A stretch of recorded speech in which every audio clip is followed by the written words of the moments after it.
Viewer, on this day, 5 years ago, the Indian Air Force dropped bombs in Pakistan's Balakot. An airstrike that you don't need to be reminded about because you remember it. On this day 5 years ago, as some of this animation depicts, a group of Mirage 2000 fighters quietly crossed the line of control in the darkness, deployed their weapons towards a lonely hilltop in Pakistan's Khyber Pakhtunkhwa province, and then turned back. The action of the bombing mission lasted less than 2 hours. But why are we still talking about Balakot 5 years later? Why is an anniversary of a military operation still a talking point? Let me explain. First, the impact on Pakistan. Beyond the obvious, the Balakot airstrikes have had a deep psychological impact on Pakistan. It's one of the reasons why Pakistan talks about Balakot, if you haven't noticed, a whole lot more than India does.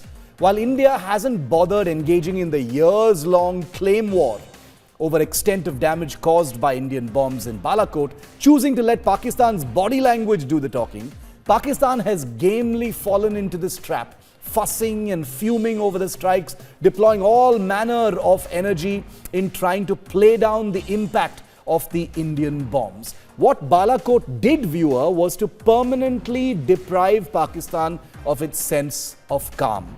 With the airstrike, Pakistan was basically informed in no uncertain terms that an airstrike on its territory was now fully within the realm of possibility, could happen anytime if India was provoked, and that India would not hesitate to use air power to destroy targets on sovereign Pakistani territory.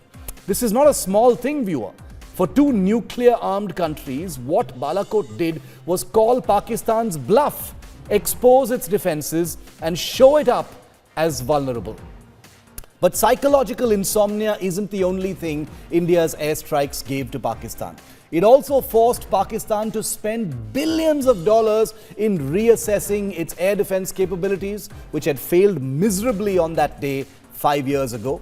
It gave the then Imran Khan government a colossal amount of domestic pressure to deal with. It completely exposed Pakistan's much-touted intelligence agencies, which were caught clearly sleeping and are now forced to spend millions of dollars to stay more awake than they have ever done in the past. It exposed Pakistan to international scrutiny because the world's largest democracy had just taken matter into its own hands on this day 5 years ago and bombed a terrorist training camp. It forced Pakistan to continue squandering millions in taxpayer and public money to manage the narrative, employ advocacy and PR firms to try and paint India as an unprovoked aggressor.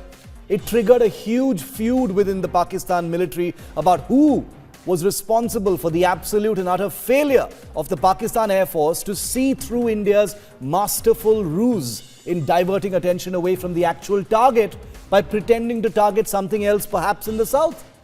But what it did above all is destroy any sense of sobriety and predictability that Pakistan had taken for granted with India. Pakistan had lulled itself into a space of complacency, assured that India, with all its democratic burdens and international obligations, would never dream of unilateral military action on Pakistani soil. So while Pakistan coughed itself into a fit, trying to debunk the damage, the world knew the truth. Forever after, a precedent had been set when those bombs struck Balakot, viewer. A precedent which made retaliatory action by India an assured default thing if Pakistan ever conducted a large-scale terror attack again. That India had set the bar for itself and therefore couldn't go back on its own benchmark, its own example. Balakot has had a huge impact on India too, but in a vastly different way.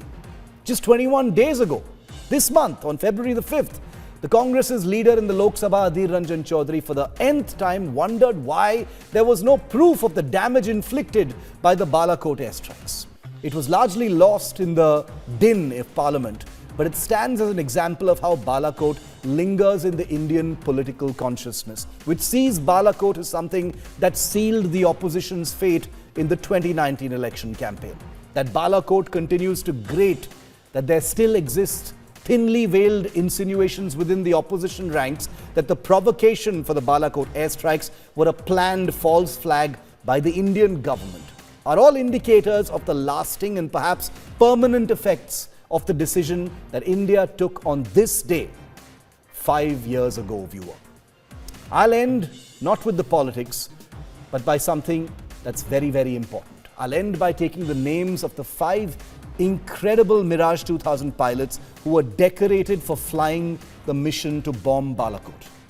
Wing Commander Pranav Raj, Squadron Leader Rahul Basoya, Squadron Leader Pankaj Bujade, Squadron Leader Shashank Singh, and Squadron Leader BKN Reddy.